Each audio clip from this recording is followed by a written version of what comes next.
Joining me today on Impact Catalyst are Linsey Grove, who's the president of the League of Women Voters, and Maryellen Gordon, who is the team lead for voter registration. Can you give us a quick introduction to the League of Women Voters for those who may not be familiar? Sure. The League of Women Voters is a nonpartisan political organization. We have a national, state, and local chapters. I am the president of the local chapter here in St. Petersburg. We are the fourth largest league in the United States. We have a lot of members, which is awesome. And so our nonpartisan stance really is on, we focus on nonpartisanship as a value we don't endorse candidates or campaigns, but we really try and focus on community issues. And we use research, evidence to really take stances on those issues. And that's sort of how we have kept our nonpartisanship as a value for the last 100 years. One of the other big efforts that you undertake is getting the vote out and making sure that if there are barriers to voting or even if it's just motivation or issues that you see, you're pretty active in trying to get as many people to the polls as possible. Is that a fair statement? Yes, that's absolutely a fair statement. We recognize that getting people to the polls and, empowering people to use their voice when they vote is a core democratic issue. And so we want, we do voter registration, we do voter education, and we even do election and voter protection. And so that's really our wheelhouse, and that's a lot of the work that we focus on. And how has that changed? How's that work changed with the pandemic? What new hurdles or what new challenges are you facing because of COVID? So there's a couple of things, and I know that Maryellen can definitely expand more on them. But, we want to make sure that no matter what, people are safe when they cast their ballot. And so we're very fortunate to be in a county that has really high vote by mail percentages. But we want to make sure that everybody has that opportunity, as well as we want to protect our community health. And so, not only is it important for folks to make sure that their vote isn't being suppressed, but we also want to make sure poll workers are safe. So one of the things that we're seeing and one of the things we're really pushing is getting people to request a vote by mail ballot right now. That way, it's not a mad rush, before the primaries or before the election. And, ensuring that if, depending on what happens with the virus at that point in either of those election times, we're not putting poll workers at risk if polling stations are open. But we also want to make sure that, there's no other barriers for people to be able to cast their ballot. Maryellen, what are some of the tactical strategies you've used to get more people to request the vote by mail and keep up to date with what their options are? This really has the potential of not being able to do face-to-face events to register people and to help educate them about voting and using their voice to be heard by voting, is that we do about last year, for instance, which wasn't even a huge election year, we did about 40 events and we registered over 400 people. And those are all face-to-face events, including returning citizens. About 24 of those people were returning citizens. So that work is so crucial to us, and it also helps us understand issues in the community when we can talk face-to-face with people.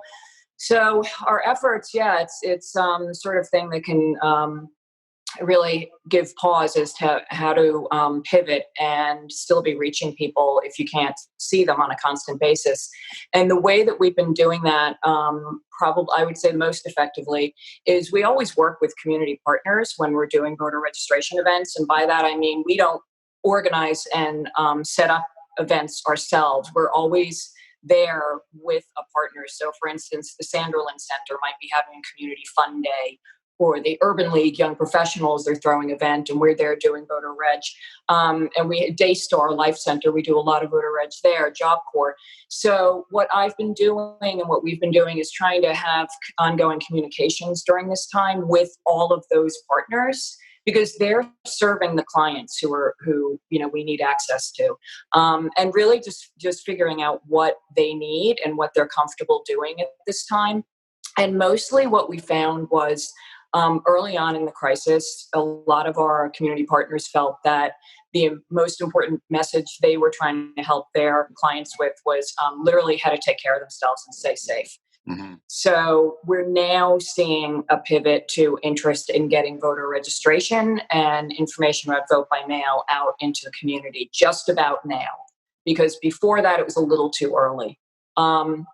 So for instance, this last week alone, we were able to get 700 pieces of how to vote by mail information out into the community by coordinating with key Southside activists and community groups who are creating prevention kits. So what we have done in the past week has gotten 700 pieces of information out into the community about voting by mail and registering online. And the way we've done that is by coordinating with community activists, primarily in low voter turnout areas on the South Side.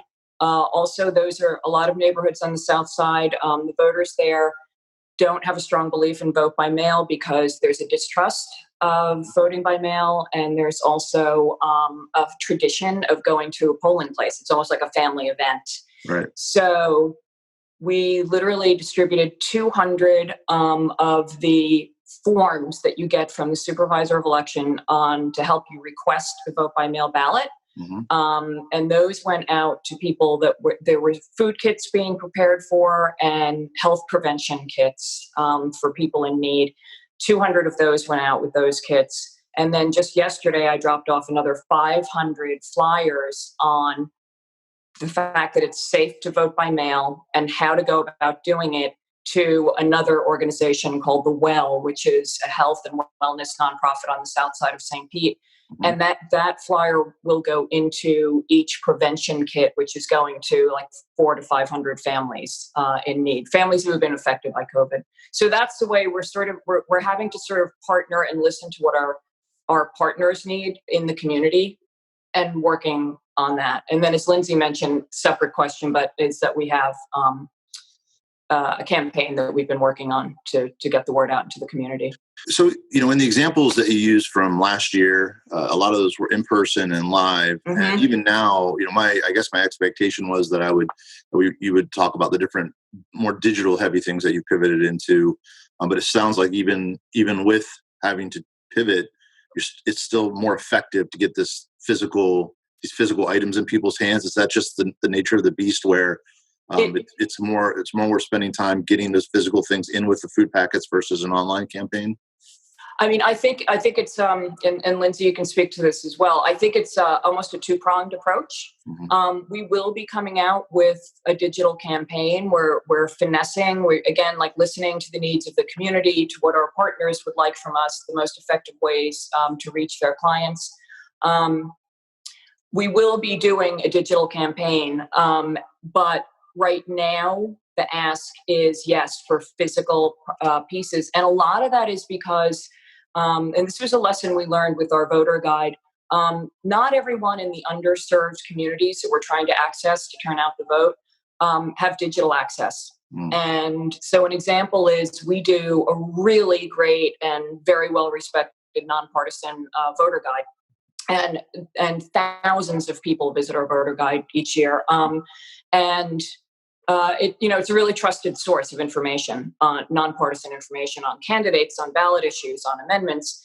And we partner with the city, and we can go in and do voter registration and education in all the city park and rec centers. Mm-hmm. And when I was talking with the rec centers about the digital voter guide, they said, we need a printed voter guide for a lot of the people in our community. Mm-hmm. Older people whose homes do not have access to the internet. And so can you help us with that? And we did. We took grant money that we had, and this was for the 2018 midterms. We printed out local race information that they really would not otherwise have access to. So judicial information, school board information. We printed, I think it was a 4-page guide, and we actually partnered with the rec centers and distributed almost 1,000 of those during that time period. So that was a case where we learned that not everyone is online, that there's still people who need paper. Mm-hmm. And again, from listening to our partners, this request we've had the last few weeks, they're putting things in people's hands. We're doing it safely, of course. But yeah, right now, there's still a need to get access to that community with hands-on materials. Linsey, when you think about dividing up the resources, how much of it would you say is new voter registration versus voter turnout? How do you divide that up? Oh, that's a great question. I try to look at it from a behavioral standpoint. So, what are the reasons why somebody might not register to vote or hasn't registered to vote in the past?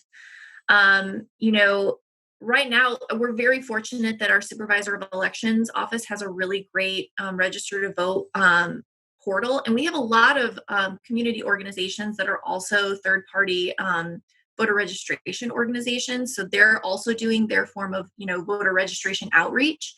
So I would say that as far as voter reg, we aren't necessarily putting as many resources out there because there's so many other people that are already doing that.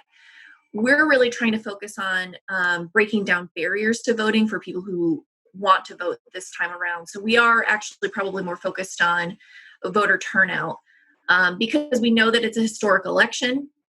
People are really engaged. In fact, we got a grant from the Foundation for Healthy St. Pete to actually study civic engagement in St. Petersburg. And what we found is that a lot of people, like St. Pete is an extremely engaged city. It's just a matter of what types of engagement different parts of our city, focus on, right? And that's also sort of guiding how we decide to do outreach. And Maryellen, I think, said it very succinctly that we're trying to let our partners tell us what are the best communication and dissemination channels that we should be paying attention to in terms of how do we motivate people to not only vote but break down the barriers that might prevent somebody from voting. So long story short, we're very focused on voter turnout just because there's so many resources being used right now for voter registration. And can you dig a little bit into some of the specifics of what when you did that research, what turned out? I know you mentioned trust was a big one. So what did you find out, and then what did that lead you to do to help to use that put that information to use? Sure. Trust is a huge issue. And that's not just, trust in, we're seeing a low sense of voter confidence. I mean, like Maryellen was saying earlier, we're seeing people that don't trust that their vote by mail ballots will be counted, that it's secure. People still mention issues with signatures. They're not sure, what happens when if for some reason, their ballot isn't counted, how it can be cured. So we're really focusing on sort of dispelling those myths. Pinellas County actually does a really good job with vote by mail ballots compared to other counties in Florida. The ACLU just published a report that essentially, went county by county looking at election security. But as far as our study, it's been really interesting because not only did it give us a snapshot of the reach of our league when we were trying to at least, recruit participants for the survey, we ended up having over 1,500 people respond, which is really great and was over our sample size threshold. But, we're seeing not only low confidence in the system, but also in low confidence and low trust in government institutions. And so, you put those two things together and it's not a great combination because we want people to trust that their vote counts, because if they don't, then they're not going to vote. And if they don't vote, then their voice isn't heard when they're trying to influence policy decisions, that not only affect their community, but our community as a whole. And so that's really the message that we're trying to drive home here, especially, now that we're seeing with COVID, the sort of challenges that we're facing with different infrastructures, whether it's public health, housing, the response to, people who are unemployed, all of these things are driven by our political system. So we really want people to sort of think more broadly and more systemically when they're casting their ballot. And yes, your vote does count. In fact, your vote in previous elections or lack thereof have gotten us to this point. So yeah. But we are actually getting ready. We're in the final stages of our final draft for our 30 plus page report on civic engagement in St. Pete. So we will be releasing that very soon. And actually, just as an anecdote, one of the things that we found when we were just trying to recruit people for the survey was that text messaging was really, really effective in communities of color. And so that's something else we're looking into when we try to do outreach in regards to getting people to request a vote by mail ballot. But there's a lot of other things. I mean, again, we really figured out that, hey, we don't actually have as much reach in some of these underserved populations as we thought. And so that's why we really focused on, how we partner with folks in different parts of the community and what that means. Well, that's great. It's such an important job to, and in the numbers, when you think about a state with, millions and millions of people, and that's a lot of the reasons why, people, they feel like their votes are not going to count amongst all the other reasons you mentioned. But man, some of the numbers have been so close in the past that, literally one big neighborhood turnout could swing some pretty major things. And the fact that you have a full team that's digging in for hundreds of votes, right, in a sea of millions, just shows how important that's really. I think that's one of the most poignant elements of it is how much the league fights for every single registration and every single turnout, because each one is important. One of the things we really pride ourselves on at the league itself is the education work we do with our members and people who are part of our voter services team. We really, we have not onerously rigorous, but we have a pretty rigorous training process before we let people do voter registration. They have to be certified by taking a Florida League state quiz. And they have to get 100% on that quiz. We always send voter registration teams out in 2 so people can check each other's work. And we really expect the people who are out representing the league to be educated about all of these things that we're talking about. Like, they need to know that there's a 0.09% of vote by mail ballots that are rejected in Pinellas County, which is the lowest in the state, I think, from that ACLU report. That there are 3 or 4 different ways our supervisor of elections will try to contact you if they have a problem with your ballot. They call, they email, they send a letter, and you have time to correct that. So those are things that we know in leadership, but we also try to really impart all of that information to our members, because they really need to get out the vote ambassadors. They really need to help people understand, why their voice matters. Wonderful. Well, thank you for your time. I've enjoyed the conversation, and keep up the good work. Awesome. Thank you, Joe. We appreciate it.